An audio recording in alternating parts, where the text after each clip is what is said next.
Hello everyone, welcome back to How Logical.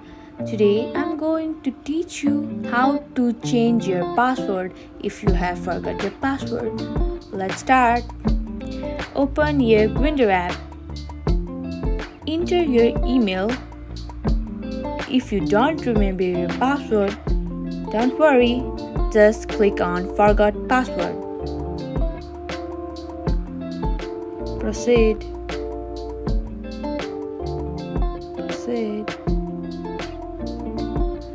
Now you have to type your email again and click on Reset Password. Check your email for a link to reset your password. A link has been sent to my email to reset my password.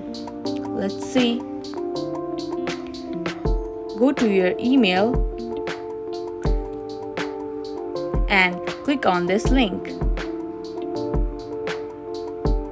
Now you can type your new password and save.